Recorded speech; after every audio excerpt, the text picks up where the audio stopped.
여러분 오늘도 잘 견디고 계십니까? 김명준의 뉴스파이터입니다. 교통사고를 분석하던 경찰이 갸우뚱합니다. CCTV엔 분명히 11명이 다쳤는데 병원에는 12명이 누워 있습니다. 대체 그 한 명은 누굴까요?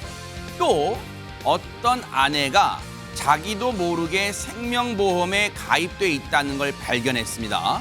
대신 서명한 사람은 남편이었고 자신이 사망할 시에 보험금은 남편에게 가는 거였습니다. 이 부부에겐 무슨 일이 벌어지고 있는 걸까요? 3월 13일 목요일 김명준의 뉴스파이터에서 잠시 후에 이 미스터리한 사건들 다루어 보도록 하겠습니다.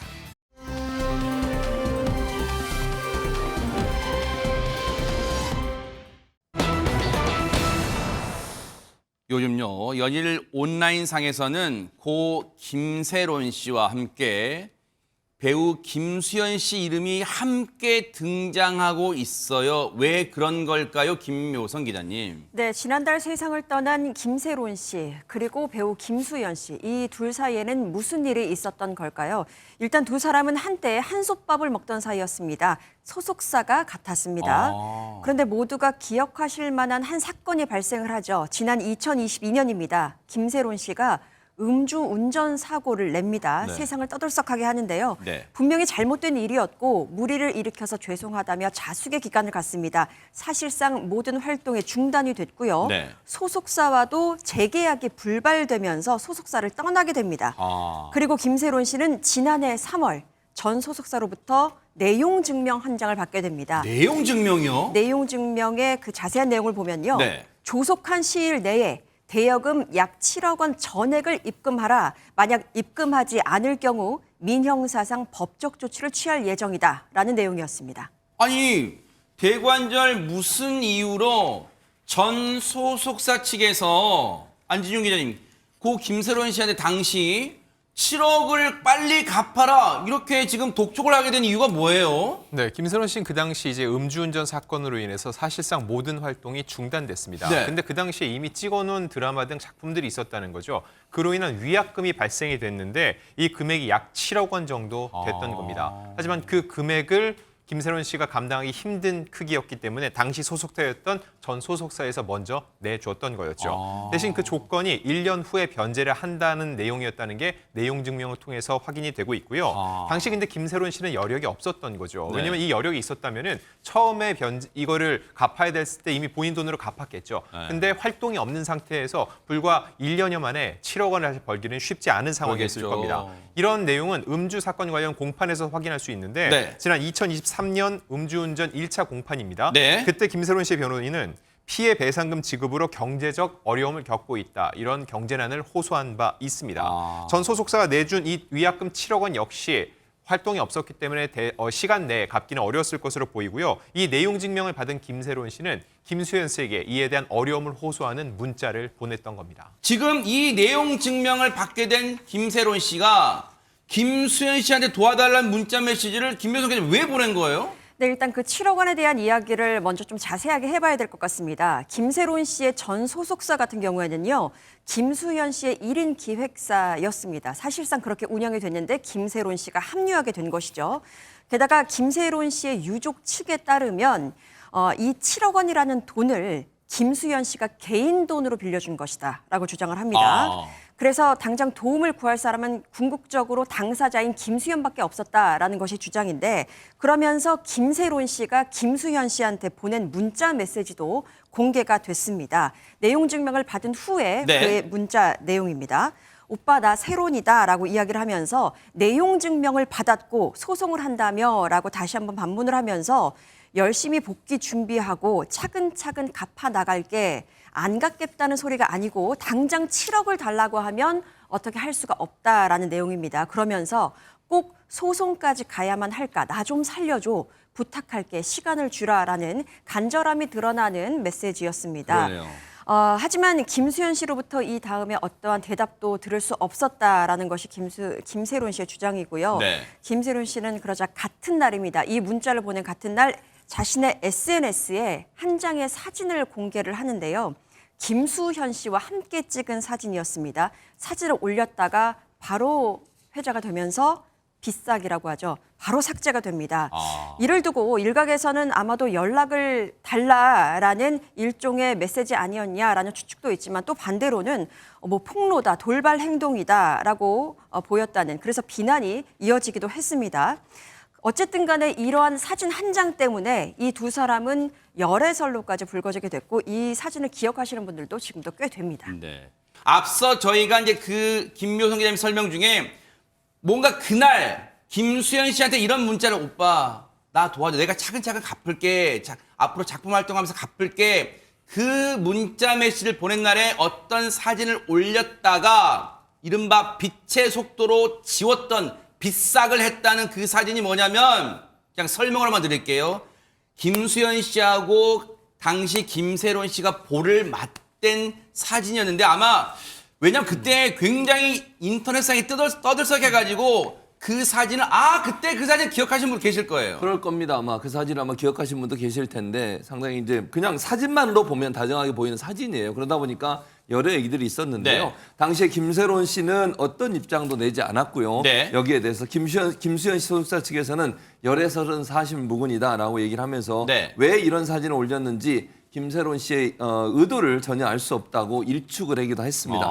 그렇게 시간이 흘렀고요. 김세론 씨는 결국 세상을 등지고 떠났는데 최근에 네. 김세론 씨 유족 측이 다시 김수현 씨와의 관계를 언급하기 시작한 겁니다. 김세론 씨는 2000년생이고요. 김수현 씨는 1988년생인데요. 김세론 씨 측에 따르면 김세론과 김수현은 김세론이 미성년자 나이였을 때부터 만나기 시작해서 6년간 교제를 했다고 주장을 하고 있습니다. 뭐 김세론 씨 유족 측에서 오늘 언론사에 밝힌 내용을 보면 죽은 아이 두고 거짓말할 부모가 어디 있겠나 이렇게 얘기를 하면서 네. 연인이라고 말하기엔 나이 차가 너무 많았지만 둘은 사귀는 사이였다라고 주장을 하고 있고 네. 뒤늦게서 이 사실을 알게 된 부모들이 걱정스러운 마음에 반대를 하기도 했다라고 주장을 하고 있습니다. 김세론 씨가 지금 고인이 된 김세론 씨가 2000년생 그리고 김수현 씨는 1988년생이니까 굳이 계산을 해본다면 나이 차이는 12살이에요. 그런데 양나래 변호사님 두 사람이 6년간 사귀었다? 그러면 이거는 일단은 고 김세론 씨 측은 그렇게 주장하지만 여기에 대해서 김수현 씨 측 입장은 없는 거예요, 아예? 입장을 밝혔습니다. 그 소속사에서는요, 김수현 배우와 관련한 주장은 명백한 허위 사실이라고 아주 강력하게 반박을 했습니다. 어허. 그런데 오히려 김세론 씨 유족 측에서는요, 연일 두 사람이 함께 찍은 사진 그리고 주고받은 편지들을 공개하면서 논란이 계속해서 커지고 있는 상황입니다. 아니 근데 지금 이렇게 되면은 시청자분들께서 이런 생각 드실 수도 있어요. 그렇다면 김묘성 기자님, 고 김세론 씨 유족 측은 왜 이 시점에서 이런 내용들을 꺼내는 걸까 궁금해하실 수도 있을 것 같습니다. 네, 일단 김세론 씨의 사망 뒤에도 연이어서 나오는 억측, 추측성 기사들 그리고 유튜브에서 거론되는 많은 컨텐츠들 때문인 것으로 보입니다. 게다가 비판이 아니라 맥락은 없는 악플들까지 이어지고 있는데요. 예를 들면 거짓 정보들 때문에 가족들이 고통을 받고 있다는 점인데 네. MBN이 오늘 취재를 해보니 네. 김세론 씨의 유족 측은 엄마 아빠는 무엇을 하고 있었냐, 그동안 벌어둔 돈은 어디에 쓴 것이냐라는 뭐 이런 비난들 그리고 부모가 탕진했냐라는 말도 안 되는 소리들 때문에 가족들이 굉장히 고통을 받고 있다라고 주장을 합니다. 네. 그리고 김세론 씨가 음주운전 사고를 냈을 당시에 그 소속사 측의 어떤 대응에 대해서도 굉장히 서운한 부분이 많다는 것인데 그러다 보니까 김수현 씨의 이야기를 할 수밖에 없다라는 것이 유족 측의 주장입니다. 그러니까 유족 측은 김수현 씨가 이제라도 미안하다고 했으면 좋겠고 그리고 김세론 씨와의 어떤 관계에 있어서 지난 일들을 그냥 없던 일로 만들지 말았으면 좋겠다. 그러니까 졸지에 이상한 사람이 되어버렸던 고인의 어떤 생전 억울함을 풀어주길 바란다라는 것으로 해석할 수 있겠습니다. 그런 의미에서 생전에 고 김세론 씨가 생전에 김수현 씨와 같이 찍은 사진들을 공개하는 상황에 이르렀다는 게 고 김세론 씨 유족 측의 얘기예요. 그러면서 지금이라도 많은 걸 바라는 게 아니니까 김수현 씨가 나이 차이는 많이 났지만 당시 고 김세론 씨 측에서는 반대했지만 교제하는 걸 반대했지만 어쨌든 사귀었다는 걸 지금이라도 인정해달라. 고 김세론 씨 가해치 우리를 이상한 사람 만들지 말고 지금이라도 인정해달라라는 게 지금 주장 같습니다. 그런데 양나래 변호사님, 논란은 계속해서 뭐 지금 언론 등을 통해서 커지고 있는데 그럼 아까 김수현 씨 측 입장은 그거 하나 낸 거 외에는 더 이상 없는 거예요? 어떻습니까? 네, 아닙니다. 오늘 소속사에서 입장을 추가로 밝혔습니다. 사실관계를 바로잡고 근거 없는 루머에 대응하기 위해서 명백한 근거를 바탕으로 다음 주에 입장을 밝히겠다고 했는데요. 네. 다만 정확한 입장 표명 방식과 시기, 장소는 공개되지 않았습니다. 소속사는 긴 시간 피로감을 들이게 되어서 송구스럽다고 추가적으로 말을 덧붙였습니다. 그냥 우리가 추정을 해보면요. 안진영 기자님.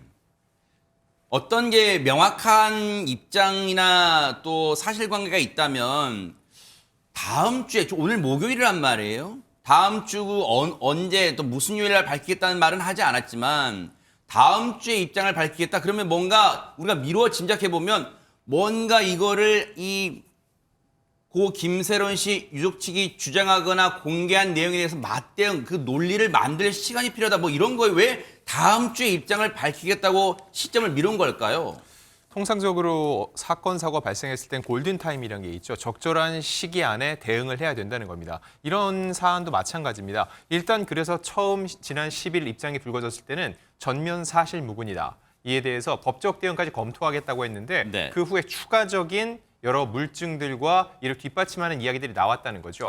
그때도 곧바로 대응이 나오지 않은 지점에 대해서 대중들은 지금은 조금은 의구심을 갖고 바라보는 단계고요. 네. 이미 그 골든타임이 좀 지체된 상황에서 김수현 측에서는 또 다른 어떠한 방어 논리를 구축하기 위해서 이렇게 시간을 벌기 위해서 다음 주라는 입장을 낸 게 아니냐라는 얘기가 나오고 있고요. 그러면은 이렇게 알맹이가 없이 왜 다음 주에 발표하겠다는 얘기를 오늘 굳이 했을까라는 부분에 대해서도 네. 침묵은 인정처럼 비춰질 수 있다는 거죠. 이런 여러 가지 고려해 봤을 때 우선은 다음 주까지 입장을 정리할 테니까 조금은 기다려달라고 해서 단순히 대중에게만 전하는 메시지가 아니라 방송가나 광고계, 지금 김수현 씨를 기용한 그쪽에서도 분명히 입장을 원하고 있기 때문에 대외적인 입장을 이렇게 한 번쯤 표명한 것으로 보입니다. 안 그래도 지금 얘기 나온 것처럼 안진용 기자님, 지금 김수현 씨 하면은 뭐 대표적인 한류 스타잖아요. 그러다 보니까 뭐 작품 활동뿐 아니라 광고업계, 모델업계도 제가 기억하는 것만도 여러 편이 있는 걸로 알고 있는데 앞으로의 그러면 그 활동들에도 영향을 미칠 수 있어요? 어떻습니까?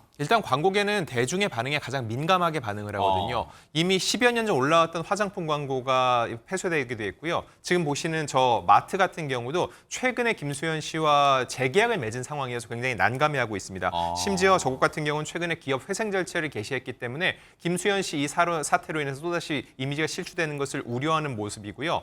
또 한 빵 브랜드 같은 경우는 지금 재계약 기간이 임박해 있습니다. 그래서 재계약 여부가 불투명한 상황이라고 합니다. 이외에도 작품들이 있는데 김수현 씨가 참여했던 예능 프로그램 같은 경우는 시청자 게시판에 하차를 요구하는 글이 빗발치고 있고 현재 김수현 씨가 주연을 맡은 드라마도 촬영 중이거든요. 이에 대해서 제작사 측은 아직까지 정확히 공개 일정은 결정된 게 없다라고 유보적인 반응을 보이고 있습니다. 일단은 차분하게 따라붙어야 될 것 같아요. 왜냐하면 지금 여기에 대해서 김수현 씨 측이 앞서 말씀드린 것처럼 입장을 다음 주에 밝힐 예정이라고 했으니까 그 입장을 차분하게 들어본 이후에 향후 어떤 파장이나 그런 대응 또 흘러가는 걸 추이를 좀 따라붙는 게 나을 것 같고 지금은 뭔가 가타부타 섣부르게 예단하기는 이른 것 같습니다. 앞으로의 상황 이거 어떻게 흘러갈지 뉴스파이터도 차분하게 따라붙어 보도록 하겠습니다.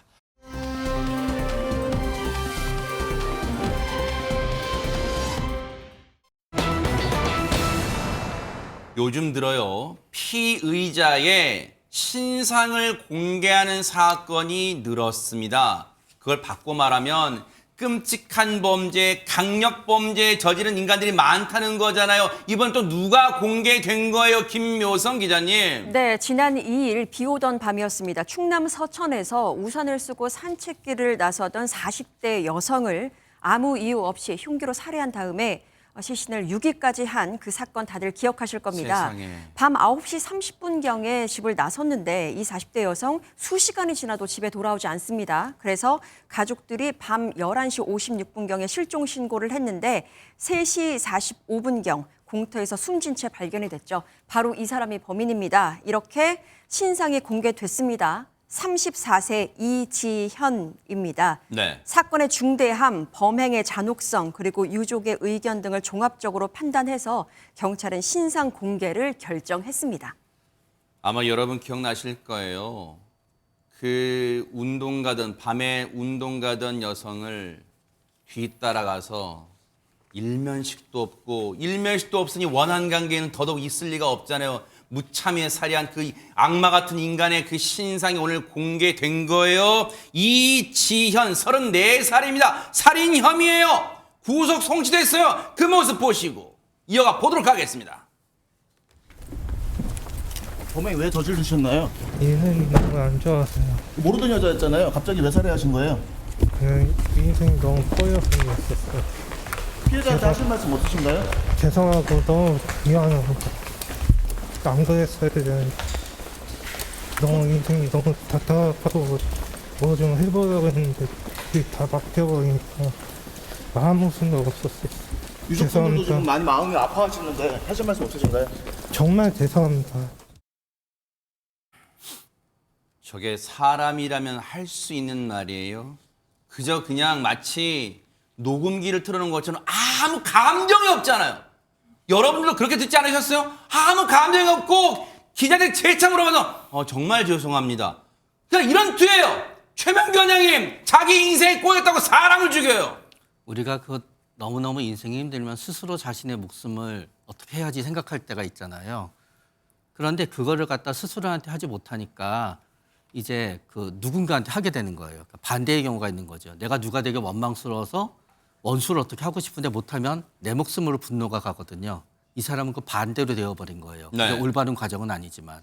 그러면서 그냥 이 세상 자체가 자기를 미워하니까 이 세상에 속한 사람은 누가 됐든지 자기가 이렇게 해야 된다고 생각하는 거고, 그런 다음에 많은 이런 생각을 하는 일부에서는 본인을 갖다 스스로 목숨을 끊을 수밖에 없는 계기로 밀어넣는 사건을 자꾸 만들려고 그래요. 그 중에 하나를 타인에 대한 살인으로 생각하는 있어서 안 되는 경우도 있어요. 정말 듣고도 정말 너무 경악스럽습니다. 자기 인생이 안 풀린다고, 인생이 꼬인다고 남의 목숨을 앗아가요. 무참히 살해해요.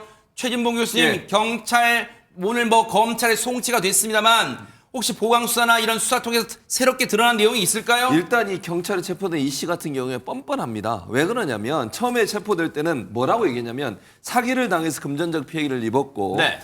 세상이 나를 외면하는 것 같았다. 그래서 길가에서 주워서 집에 보관하고 있던 흉기로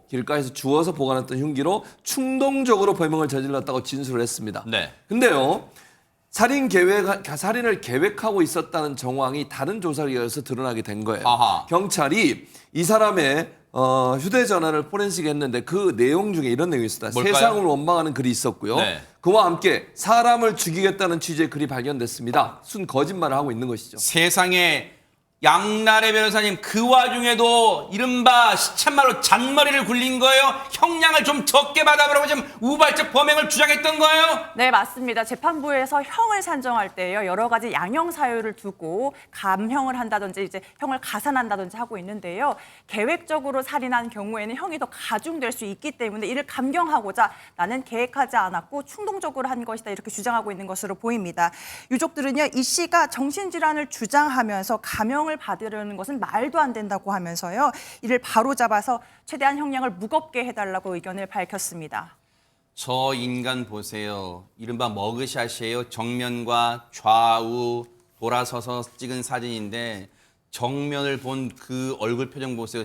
저 표정과 눈매에 어디 피해자와 유족에 대한 미안함이 담겨 있습니까? 카메라를 뻔뻔하게 쳐다보는 저 인간, 앞으로 재판 과정에서 무거운 처벌을 내려주기를 뉴스파이터가 유족분들과 함께 눈 부릅뜨고 지켜보도록 하겠습니다.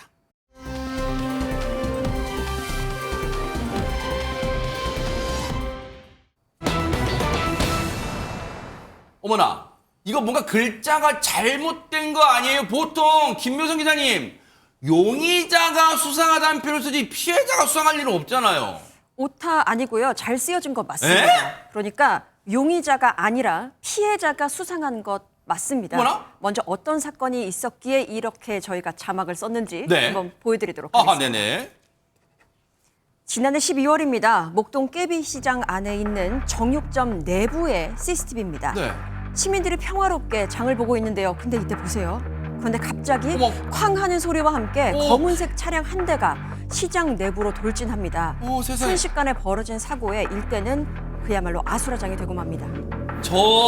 아마 저 사고 여러분들 맞아 기억나 깨비시장 얘기 듣고 막 기억나 하시는 분 많으실 거예요. 안진용 기자 그때 많은 분이 놀라셨어요. 시청자분들도 진짜. 네, 지난해 12월 23일이었습니다. 이 목동의 깨비시장에서 발생한 이 사건은 70대 운전자가 이 차량으로 돌진 사고를 낸 거였는데 네. 이 사고로 인해서 한 명이 사망하고 12명이 크고 작은 부상을 입었습니다. 자, 그리고 오늘 이 주제에서 다룰 이 50대 남성 역시 이 사고의 피해자 12명 중 한 명이었습니다. 허허. 일단 이 남성은 병원 후송 후 2주간 치료를 받았고 300여만 원의 치료비가 나왔습니다. 네. 그리고 또 하나 보험사와 가해자 운전자 측으로부터 보험금과 형사 합의금 명목으로 400만 원을 받기도 했습니다. 자, 그런데 그 후 갑자기 경찰은 이 남성에게 구속영장을 신청했습니다.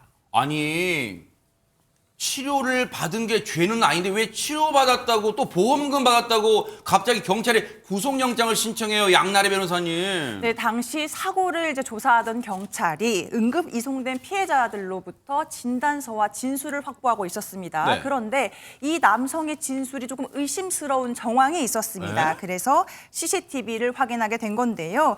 이 영상에서 피해자의 충격적인 진실이 드러나게 됩니다. 사건의 전말은 이렇습니다. 당시 사고 현장에 있던 50대 남성은요. 사건 현장이 혼란한 틈타서 네. 사건 현장에 몰래 들어갔고 네? 이후에 피해자 행세를 하기 시작했습니다. 실제로는 피해를 입지 않았는데 마치 피해를 입은 것처럼 한 것이죠. 결국 이 13명의 사상자를 냈다고 알려졌던 이 사고는요. 이 남성의 사기 행각이 밝혀지면서 총 12명의 사상자가 발생한 사고로 마무리되게 되었습니다. 시청자분들이 들으시고도 어떻게 피해자 행사를 했다는 거지? 앞서 사진을 보여주세요. 그 CCTV에 찍힌 사진을 보면 앞서 그 깨비시장으로 돌진한 차량이 지금 보세요. 이 지금 피해자 행사한 사람이 전동일체를 타고 가는 사람이에요. 이 사진은. 그런데 잠시 후에 보면 그 시장 깨비시장으로 돌진한 차량이 옵니다. 그 차량과 보세요. 반대 방향 가고 있죠. 반대 방향으로 가고 있는데 나중에 그 사고 현장을 보고 전동일체 타던 사람이 방향을 바꿔서 나도 피해자인 척 해야겠다. 그런 생각했다는 거예요. 최진봉 교수님. 그러니까요. 황당한 일이 그 벌어진 거 아니에요? 사람이에요. 사람. 사람이 아니죠. 저런 행동은 어떻게 할 수 있습니까? 아니 피해자도 아닌데 피해자인 척하면서 무슨 피해 금액을 받으려고 했다는 거 아닙니까? 처음에는 경찰이 이제 수상이 여겨가지고 추궁을 했을 거 아니에요? 그랬더니 처음에는 부의를 했어요. 그런 적 없다고. 자기가 그런 적 진짜 피해자라고. 고스란히 안 찍혀서 큰일 날 뻔했어 진짜. 그러니까요. 지금 말씀하신 것처럼 경찰이 CCTV 영상을 토대로 추궁을 하게 되니까 그때는 이제 진실이 나오잖아요. 네. 저 장면입니다. 그 전동일체에서 내려가지고 걸어서 지금 사고 현장으로 들어가고 있는 장면이에요. 저 장면을 보고 본인이 이제 더 이상 부인할 수 없게 되니까 장애 치료와 경제적 어려움을 이유로 해서 범행을 했다라고 자백을 했고요. 혐의를 모두 인정했다고 합니다. 아니 저게 안 드러날 거라고 생각한 거예요. 손바닥으로 하늘을 태양을 가리는 격이잖아요. 근데 양나래 변호사님 물론 핑계 없는 무덤 없다지만 자기가 경제적 어려움이 있다고 이따위 짓을 벌여요 진짜. 네, 맞습니다. 경찰은요, 이 죄를 확인한 다음에 바로 구속영장을 신청했는데요. 법원에서는 이 남성의 건강 상태를 고려했을 때 도주 의료가 없기 때문에 이를 기각했습니다. 이에 따라서 경찰은 남성을요, 불구속 송치해서 조사를 진행하게 되었습니다.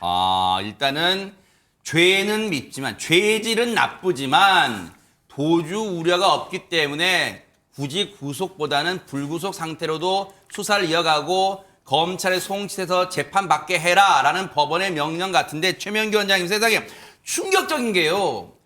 교통사고 현장을 목격하면 우리가 수많은 뉴스파이터에서 수많은 의인분들, 영웅분들 소개해드렸잖아요. 순간 멈추지 않고 달려가서 구호활동도 구호조치 해주시고 그런 분들 수많은 분들 소개해드렸는데 아니 이 사람은 가서 나도 피해자인 척 해야지 슬쩍 들어가요. 진짜 어떻게 이런 생각해요? 첫 번째는 아마 이 사람도 사고를 당하고 약간 불편하게 된 게 아마 선천성이 아니라 교통사고라든가 사고 때문에 그랬을 거예요. 그렇기 때문에 사고를 당하고 보상을 받는 모든 과정을 어쩌면 이분은 과거에 한번 경험했을지도 몰라요. 학습했을 수도 있겠다. 네. 그리고 어쩌면은 이런 경우가 진짜 이분한테는 죄송하지만 틀릴 수도 있지만 이게 한 번이 아닐 수도 있어요. 네. 그렇기 때문에 딱 거기에서 그거를 갖다 이 사람의 입장에서 난 순간 알아챘을 수 있다. 아, 이게 약간의 뭔가 돈을 벌 수 있는 계획이나라고 나쁜 마음을 먹었을 수도 있다는 거예요. 제발 앞으로 재판 받는 과정에서 정말 진심으로 후회하는 그런 모습 보여주기를 진심으로 기대해 보도록 하겠습니다. 너무너무 악질적인 사건이었습니다.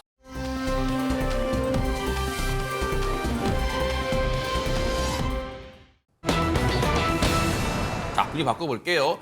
5명이 부른 노래를 혼자서 소화한다. 일단은 확실한 건 김효석 기자님 수비 턱턱 막힐 것 같긴 합니다. 근데 가뿐하게 해결한 모습이었습니다. 어머나? 네, 지금 소개해드릴 실력자는요. 네. 나이가 불과 9살입니다. 9살의 신동인데요. 어머나. 어제 한일 신동 가왕들의 치열한 맞대결이 펼쳐졌거든요. 어허. 그중에서 춤이면 춤, 노래면 노래, 숨겨둔 끼를 마음껏 발산한 일본의 프리티한 소녀의 무대 준비했습니다. 먼저 확인해 보시죠. 아, 네.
그냥 진짜 막 깨물어주고 싶고 진짜 왜 프리티한 소녀라고 붙인지 알겠어요, 김효석 기자님이. 네, 이 인형 아닙니다. 안정되게 설명드릴 거예요. 제가 너무 예뻐서 제가 설명을 드리려고 합니다. 네, 지금 노래 부를 실력자는 나이가 9살밖에 안 된 신동이었습니다. 네. 한일 신동 강쟁들의 치열한 맞대결을 펼치는 거였는데 네. 춤이면 춤, 노래면 뭐 하나 빠지지가 않죠. 근데 이 아이 하나마치 코코양은 일본임에도 불구하고 이렇게 한국 노래의 가사를 완벽하게 소화하고 있다는 진짜 것이 잘하네. 굉장히 이게 놀랍습니다. 한국말이네. 차세대 J-팝 요정으로 이미 30곳이 넘는 기획사들의 러브콜을 받아왔다고 하는데 진짜예요? 그렇습니다. 이 코코양의 끝내 깜찍한 무대를 보고 엄마 미소를 지으면서 눈을 떼지 못하는 또 한 명이 있었습니다. 어허. 과연 누구일지 한번 만나보시죠. 네네. 한지영 씨 어떻게 들으셨나요? 장했던 게 진짜 이 노래가 어쨌든 저희가 5명에서 부른 노래인데 혼자서 이 무대를 다 채운 게 너무너무 대단한 것 같아요. 너무 잘 봤어요. 스테키 데시다. 감사합니다. 진짜 대단한 게 물론 한국 땅에 와서 이 많은 이 관객분들과 카메라 앞에서 부른다는 것도 떨리겠지만 특히 최명기 원장님 원곡을 부른 강지영 씨 앞에서 부른다는 게 떨렸겠어요. 네, 그러나 그 떨림은 유리할 때도 있고 불리할 때도 있어요. 아. 왜냐하면은 성공에 대한 어떤 추구하고자 하는 동기하고 패배에 대한 두려움은 독립변수예요. 이것도 무슨 말이에요? 그래서 어떤 사람은 저기서 떨리잖아요. 네. 실수하면 어떡하지 쪽으로 쫙 가버려요. 아하. 어떤 사람은 떨리잖아요. 진짜 잘해야지 쪽으로 가버려요. 그런 다음에 또 제 생각에는 아주 떨리진 않았을 이유가 우리 어린이는 실제로 카라가 굉장히 인기 있었을 때 이 세상에 있지가 않았어요. 그렇기 때문에 굉장히 우리가 생각하는 것보다는 좀 굉장히 냉정하고 객관적으로 강지영님을 보셨을 가능성이 있어요. 그러네요. 강지영님께는 죄송하지만요. 어쨌든 야 코코 양이 프리티걸 5명이 부른 그 카라의 프리티걸을 아주 완벽하게 소화했는데 양나래 변호사님, 근데 우리 한국 신동들도 여기에 질 수가 없을 거 아니에요? 네, 맞습니다. 조금 전에 보신 하나마치 코코 양이 귀엽고 깜찍한 무대를 선보였다면요. 동갑내기 9살 어허. 한국의 신동 김예은 양은요. 어머나. 완전히 다른 매력을 선보였습니다. 그래요? 과연 어떤 내용일지 영상을 한번 보시죠. 네네.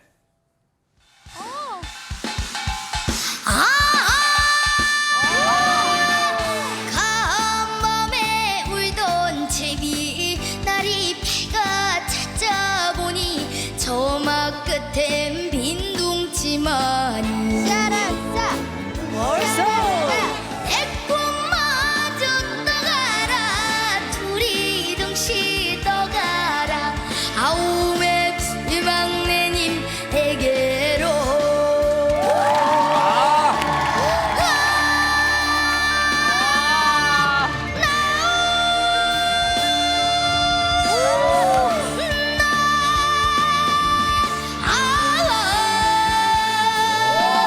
내 꿈마저 떠가라 둘이 동시 떠가라 아우메 막내님에게로 오베 막내님에게로 오베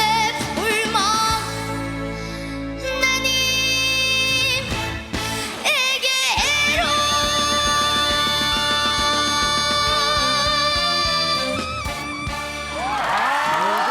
감사합니다. 와, 대박 사건. 야, 안진용 기자님, 김예은 양의 노래 실력도 노래 실력이지만 일단 이 손동작에 중독될 것 같습니다, 지금. 와, 대박 사건. 저 망부석, 이 김태석의 국악가요인데 저 어린 나이에 소화하는 거 누가 시켜서 하는 게 아니라는 걸 알 수 있죠. 저 구성진 목소리 그리고 어깨짓까지 그 이유가 있습니다. 네. 왜냐하면은 김예은 양이 5살 때부터 판소리를 배워왔기 아, 때문이죠. 그래요? 그렇죠. 국악 DNA가 장착이 돼 있다는 겁니다. 본인의 이런 특유의 허스키한 목소리에 대해서도 설명을 했는데 어릴 때 아이스크림을 너무 좋아해서 후두염에 자주 걸렸다는 거예요. 아이고. 그러다 보니까 자연스럽게 허스키한 목소리가 본인이 지금 아이고. 이렇게 목소리를 낼 수 있게 된 비밀이라고 밝혔고요. 전화위복이 된 것 같아요. 그렇습니다. 네. 근데 이 무대를 유심하게 지켜보는 또 한 명 있었습니다. 바로 누구냐? 네. 판소리를 배운 김다연 양이죠. 그러네요. 김다연 양도 정말 유명한 신동 출신인데 자신보다 더 어린 저 친구의 무대를 보면서 느끼는 게 많았을 것 같아요. 네. 내면에 굉장히 강한 사람이 있는 것 같다라는 야. 평을 내놨고요. 네. 이 노래를 듣고 있던 이제 아빠뻘 신성 씨는 듣는 내내 머리가 쭈뼛쭈뼛 섰다고 호평을 아끼지 야, 않았습니다. 왜 안 그러겠어요? 아니, 진짜 작은 체구인데 성인 또 언니 오빠들 이 무대 못지않게 파워도 느껴졌어요, 진짜. 그러니까요. 네. 목소리의 파워도 그렇고 아까 말씀하신 것처럼 이 손동작은 그러니까요. 야, 어른이 해도 저렇게 못할 맞아요. 정도로 마지막에 촥 하는 거 보셨죠? 촥 잡는 거. 한번 해보실래요? 착하게. 아, 이게 그건 절도가 없어요. 다시 한번. 그래서 네. 아, 그렇죠. 아유, 네. 네. 제가 나가야 되는데 어쨌든 김혜은 양은 우리 이제 안지용 기자 얘기했듯이 원래 판소리를 했던 5살부터 다 판소리를 야, 했기 때문에 대단한데요. 기본적으로 네. 목소리 자체는 탄탄하게 준비가 돼 있다고 볼 수 있을 것 같은데 네. 그런데 트로트에 넘어온 지는 1년밖에 안 됐어요. 뭐 진짜예요? 새내기예요, 새내기. 어허. 그러니까 1년 만에 저 정도의 실력을 갖춘다고 하는 건 대단한 거 아니겠어요? 네. 그러니까 판소리는 오래 했지만 그걸 기반으로 해서 트로트계에 들어와서 본인의 특성을 살리면서 성공한다는 건 대단히 어려운데 야. 트로트계 시작한 지 1년 만에 대상, 금은동 온갖 경연대회 상을 다 휩쓸었어요. 뭐 진짜 욕심쟁이에요? 그러니까요. 어머나. 욕심쟁이 우후후. 네, 그래서 트로트 다코스라고 얘기할 수밖에 없을 정도로 그 정도로 대단한 실력을 갖고 있는데 네. 트로트에 대한 사랑과 열정, 실력만큼은 그 누구 못지않다라고 자부하고 있고요. 네. 더 이 예은 양이 예쁘고 사랑스러운 게 뭐냐면 노래 실력으로 봉사를 다니고 있대요. 저 어머나. 나이인데도. 그래서 많은 사람으로부터 큰 박수를 받고 있다고 합니다. 야, 김예은 양도 그렇고 일본의 하나마치 코코 양도 그렇고 지금 9살이에요. 앞으로 더 밝은 미래, 앞이 탄탄하다는 점에서 우리 또 한일 양국의 신동들 앞길이 또 촉망됩니다. 기대해 보도록 하겠습니다. 멋집니다.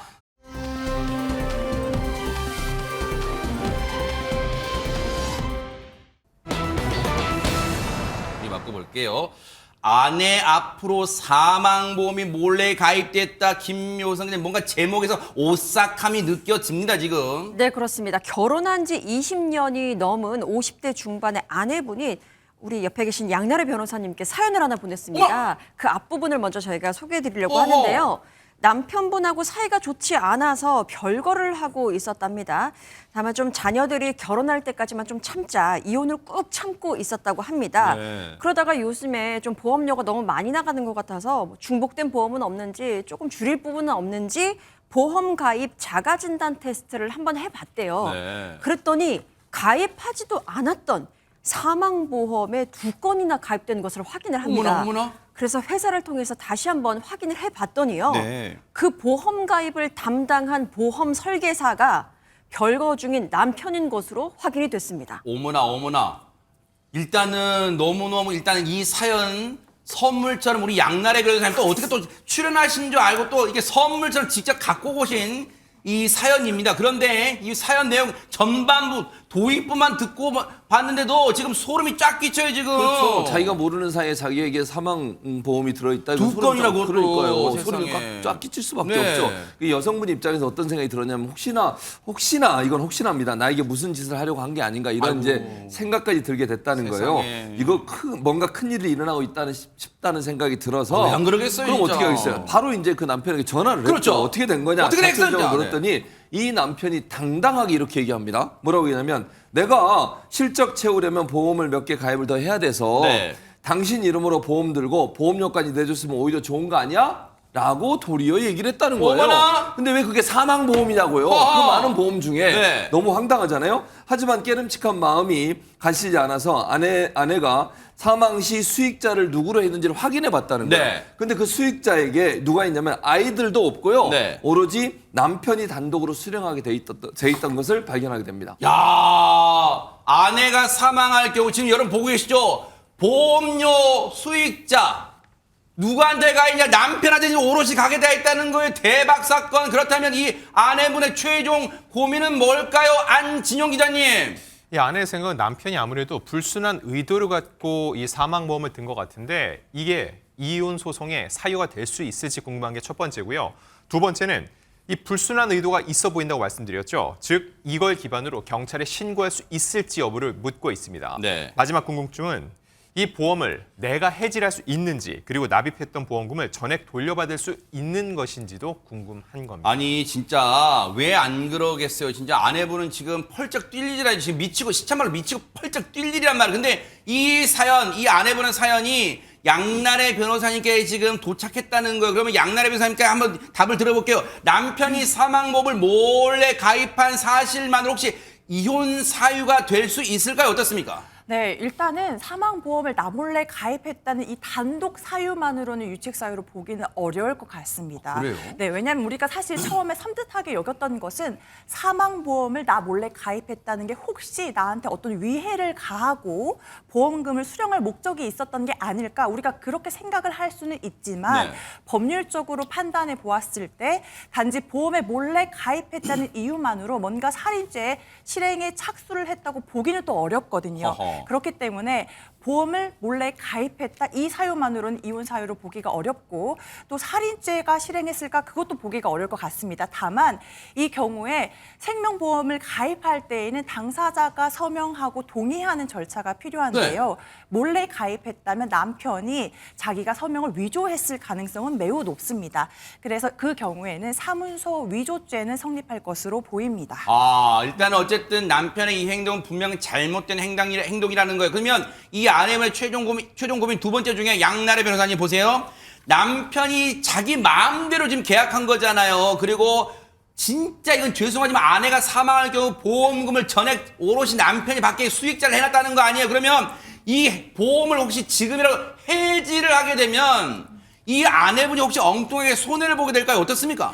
자, 일단 우리가 상법상 생명보험을 가입할 때에는요, 당사자가 서명하고 동의하게 되어 있습니다. 그런데 이 사건에서는 그렇게 되지 않았어요. 그렇다면 해지가 아니고 계약 자체가 무효가 되는 것입니다. 그래서 우리가 보통은 해지할 때 보험금을 일부 손해보고 해지 환급금을 받는 것인데 무효가 됐기 때문에 납입했던 보험금 전체를 돌려받을 수가 있게 되는 것입니다. 아, 근데 사실 이제 일단 지금이라도 그런 조치를 하게 되면 돌려받을 수 있다는 말이 일단은 안도의 한숨을 내쉴 것 같은데 순간 아마 최명규 원장이 모르긴 몰라도 이 아내분 별의별 생각이 머리를 다 스쳐 지나갔을 거예요. 왜냐하면 뉴스파이터에서도 여러 차례 이런 비슷한 이 보험금을 노리고 아내에게 몹쓸 짓을 한 그런 사건을 많이 전해드렸잖아요. 아마 그런 것도 막 스쳐 지나갔을 거예요. 이 아내분 생각에는. 맞습니다. 우리가 이제 보험을 소멸형이랑 보장형으로 나눠요. 아하. 소멸형은 한마디로 말해서 이 아내분이 사망하지 않는 한 받을 수 없는 거예요. 네. 아무것도 남는 돈이 없어요. 네. 보장형은 이제 어느 정도 남게 되지요. 그러니까 네. 똑같은 100만 원을 매달 낸다 그러면은 소멸형은 돌아가시면 엄청나게 많은 돈을 갖다 받지만 네. 아무것도 없어요. 어허. 보장형은 나름대로 있어요. 네. 그래서 대체적으로 보장형이 수당이 더 많아요. 어허. 그래서 만약에 그런데 아내분이 보험을 받는데 완전히 둘 다 소멸형이에요. 음흠. 그러면은 그때는 실질적으로 행동하진 않았더라도 네. 뭐 저주의 의미더라도 악의 의도가 좀 많았다고 생각이 되고요. 그러니까요. 만약에 이게 보장형이고 굉장히 보험 설계사님들한테 수익이 많이 가는 보험이에요. 네. 그러면 저는 남편의 말이 조금은 신뢰가 갈 부분도 아주 요만큼은 있다고 생각해요. 하하. 근데 앞서 이제 사연 중에 그런 표현 나오잖아요. 남편이 그 아내분이 이걸 발견하고 아니요 어떻게 된 거야? 왜 내 이름은 사망보험 2개나 들어있어? 했더니 남편이 그런 말 했잖아요. 내가 실적을 채우려면 보험을 몇 개 가입을 더 해야 돼서 그랬어. 남편의 직업이 보험 설계사였다는 거예요. 그런데 저는 양나래 변호사께 여쭤보고 싶어요. 이 사연이 알려지면 시청자분들 중에 혹시 뭔가 조금 이 곱지 않은 시선 또 오해하실 수 있을까? 보험사 설계사분들은 자기 마음대로 막 남의 뭐 사망보험 막 작성하고 그러나? 혹시 이런 의심할까봐 의혹의 눈길을 가질까봐 걱정됩니다 지금. 아닙니다. 이 경우에는 매우 특이한 사례라고 생각하시면 되겠고요. 우리가 보험 사기가 많아지면서 요즘에 보험 가입할 때에도 개인이 직접 가입하는 것인지 굉장히 까다롭게 보고 있고요. 네. 또 사망보험을 가입할 때에도요. 총 가입 한도 금액을 또 제한하고 있습니다. 그렇기 네. 때문에 이런 경우가 빈번한 것은 아닐까 혹은 보험 가입 관리가 잘 안 되는 거 아니야 하는 걱정은 하지 않으셔도 괜찮을 것 같습니다. 그러니까요. 이 남편분의 비뚤어진 행동일 뿐이었으니까 혹시라도 전국에서 열심히 일하고 계신 보험 설계사분들을 오해하는 일은 없었으면 하는 간절한 바람입니다.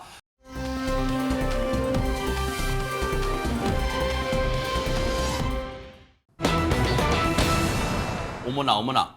모르는 남자가 아이들을 졸졸 따라가면 혹시 이거 뭔가 수상함이 느껴지는 그런 행동 아닌가요? 김묘성 기자님. 제목만 보면 굉장히 수상한 것 맞는데요. 네. 제가 좀 쭉 소개를 해드리도록 아하, 하겠습니다.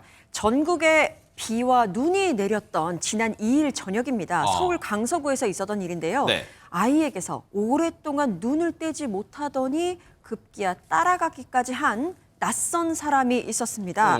무슨 상황인지 영상이 준비됐습니다. 함께 확인해 보시죠. 네네. 한 여자아이가요. 홀로 버스에 이렇게 오릅니다. 그리고 뒤이어서 우산을 든 한 남성도 버스에 같이 탑승을 하죠. 네. 아이가 자리에 앉자 이 남성도 아이와 가까운 곳에 이렇게 자리를 잡고 앉더니 네. 옆에서 말을 걸기 시작합니다. 그렇지만 아무 대답이 없었던 아이인데요. 네. 하차벨을 누르고 아이가 내릴 준비를 하자 그때 이 남성은 아이에게 우산 하나를 이렇게 건넵니다. 네. 우산을 받아 들고는 홀로 버스에서 내린 이 아이 갑자기 이렇게 위험천만하게 뭐야? 도로 위를 뛰기 시작합니다. 어머나 어떡해요. 안진용 기자님 지금 누가 봐도 인도 사람이 다니는 인도로 가야 되는데 지금 차도로 뛰어가는 아이 모습 보였어요. 혹시 아이가 순간 모르는 사람이 말도 걸고 우산도 건네니까 다급한 마음에 저렇게 뛰어간 걸까요? 왜 그런 걸까요? 일단 보면 볼수록 굉장히 수상하고 또 불안해 보이는 장면이잖아요. 네. 근데 이 상황의 마지막에는 정말 생각지도 못한 반전이 숨어 있습니다. 나머지 영상 마저 보면서 설명드리겠습니다. 네네.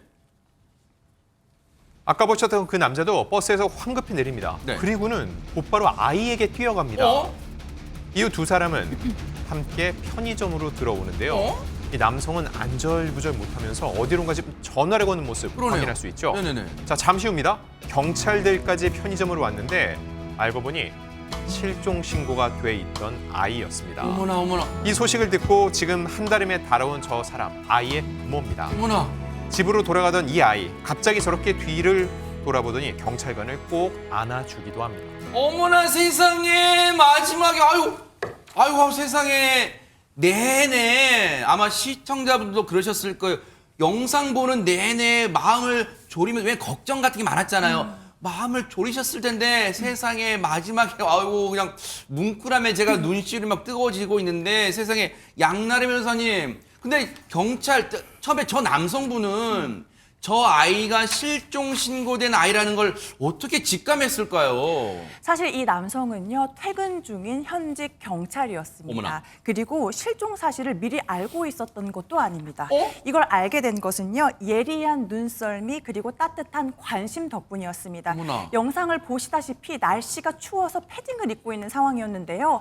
아이가 하의도 입지 않고 지금 맨살로 있습니다. 매우 추워 보이잖아요. 그렇다 보니까 경찰이 무슨 일인지 하고 관심을 가지고 보게 된 그러네, 것이었습니다. 겨울에 반바지네요, 이제 보니까. 네. 그래서 걱정되는 마음에 말도 걸고 내릴 때 이 우산을 써라 하고 우산도 건네주었습니다.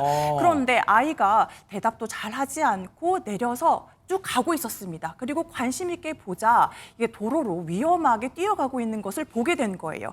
놀라서 바로 버스기사 아저씨께 저도 내리겠습니다 하고 말씀을 하셔서 따라간 것이었습니다. 자, 그래서 버스기사님께 말씀을 드리고 바로 가서 아이를 안전하게 편의점으로 데려간 다음에 경찰에 신고하고 부모님께 이렇게 인계하기까지 마무리했습니다. 아니 근데 최진봉 교수님 네. 전후 상황을 듣고 나니까 세상에 관심을 갖는다는 게 이렇게 큰 기적을 만들어내네요, 세상에. 맞아요. 그러니까 사실 처음에 영상 볼 때는 저 남성이 나쁜 사람인가 이런 생각이 들 정도였어요. 그런데 지금 자세히 들어보니까 이 눈썰미라는 게 대단히 중요해요. 그리고 직업 정신이 대단히 저는 중요하다고 생각하는 게 경찰관이시잖아요.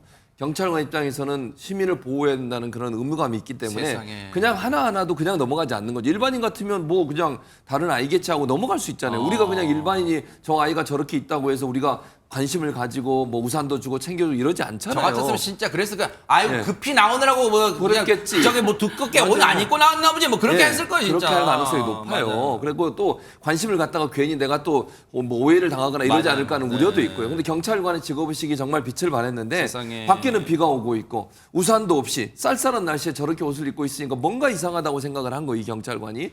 그래서 퇴근 중이면 뭐 자기 집에 가도 되는데 그렇지 않고 이 아이를 계속 관찰하다가 문제가 있다고 판단해서 내려서 같이 편의점으로 들어갑니다. 네. 그리고 편의점에 있는 직원에게 양해를 구한 뒤에 112에 신고를 했고요. 네. 그러니까 경찰관도 직접 출동을 했고 그리고 이제 이게 또 부모가 왔잖아요. 네. 그게 어떻게 해서 발견되게 됐냐면 자세히 살펴보니까 아이가 목걸이를 하고 있었던 거예요. 근데 그 목걸이에 전화번호가 적혀 있었던 겁니다. 아마 이제 아이가 좀 이제 아프니까 부모님이 목걸이에다가 전화번호를 적어서 그랬군요. 걸어두는 그건 거예요. 잘하신 거예요, 진짜. 그러니까요. 그래서 그 전화를 해서 현재 위치를 얘기하고 부모님이 찾아오게 된 거고요. 네. 알고 보니까 이 아이는 2시간 전에 자폐를 앓고 있는 아이가 사라졌다는 실종 신고가 접수가 됐었고 퇴근하던 중임에도 불구하고 아이의 이 상황을 보고 적극적으로 대처했던 한 경찰관 덕에 아이는 무사히 부모님에게 인계될 수 있었습니다. 저 아이가 아마 이 마음 간직하고 정말 이 세상의 빛과 소금과 같은 따뜻한 아이로 자라길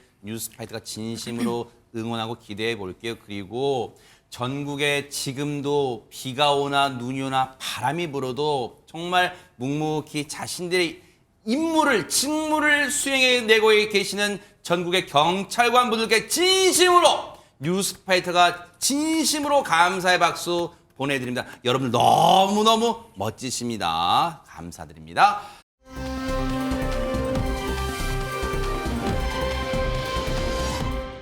자, 그런가 하면 또 이번에 어느 나라로 가볼까요? 김묘성 기자님. 네, 미국으로 한번 가보겠습니다. 미국 버지니아에서 열린 고교 육상 대회에서 너무나도 황당한 사건이 발생했습니다. 영상이 준비됐는데요. 어허. 함께 확인해 보시죠. 네네. 바통을 든 선수들이 이렇게 출발 신호에 야, 맞춰서 빠르다. 힘차게 달리기 시작합니다. 빠른 속도로 앞서가는 1위 보이고요. 우와. 그리고 그 뒤에 2위 자리를 놓고 선수들이 치열하게 경쟁을 진짜 하는데 빨라. 아니 그 순간 한 선수가 추월에 성공하니까 갑자기 상대 선수가 바통으로 그녀의 머리를 내리칩니다. 어머나. 충격을 받은 선수는요 비틀거리다가 결국 트랙 바깥으로 이렇게 쓰러지고야 맙니다. 어머나 어머나.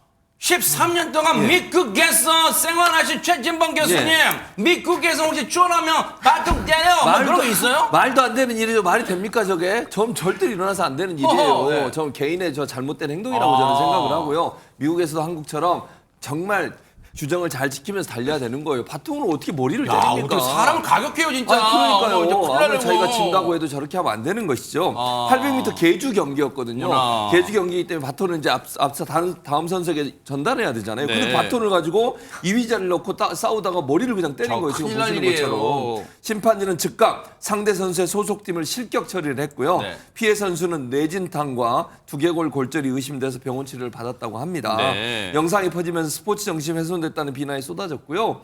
피해 선수의 어머니 인터뷰에서 상대 학교 측 그 누구도 선수의 상태를 확인하러 오지 않았고 어머나. 또 하나는 사과한 적도 없었다고 아이고. 해요. 이게 말도 안 되는 행동인데 네. 상대 선수에 대한 법적 조치를 검토하고 있다고 합니다. 그래요. 그건 진짜 유분수 뭔가 잘못을 했으면 뭔가 도리를 지켜야 되는데 이거는 법적 조치로 따끔한 맛을 보여줘야 될 것 같습니다.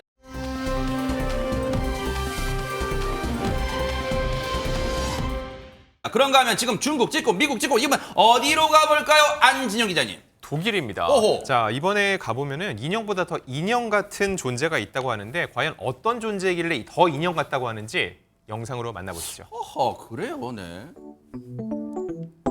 배추를 뜯어먹는 엄마 곰 위로 새끼 북극곰 한 마리가 종이 상자를 열심히 물어뜯으며 놀고 있습니다. 자, 엄마 다리 사이에서 장난도 치고요. 자리를 잡고 낮잠을 청해보기도 하는데요.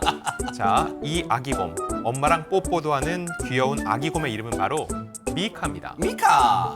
네. 아니 근데 보통 우리가 풀 뜯어먹는 소리 하는 말을 하고 하는데 이제 배추를 뜯어먹고 있는 엄마 곰 옆에서 정말로 귀여운 새끼곰 미카인데 양나래 변호사님, 네. 저 미카를 보니까 그 무슨 음료 광고에 나오는 그 곰 같기도 합니다, 진짜. 네, 그 야생 북극곰을 보호하는 동물원에서 4개월 전에 태어난 새끼곰 미카입니다. 야. 미카는 온종일 엄마를 쫓아다니면서 젖을 먹거나 잠을 자면서 어머나. 아주 건강하게 잘 지내고 있는데요. 네. 미카는 3년 동안 이 동물원에서 엄마인 누카와 함께 지내다가 네. 다른 곳으로 옮겨질 예정입니다. 아, 엄마는 누카예요? 네, 아. 엄마는 누카입니다. 네. 네, 한편 지구온난화로 전 세계에 남아있는 야생 북극곰이 2만 마리에서 아이고. 2만 5천 마리밖에 되지 않는다고 합니다. 세상에 이거 이 사람들이요, 이 동물들을 우리가 함께 가야 되는 반려동물이라는 거 꼭 명심해야 됩니다. 꼭 보존해야 됩니다.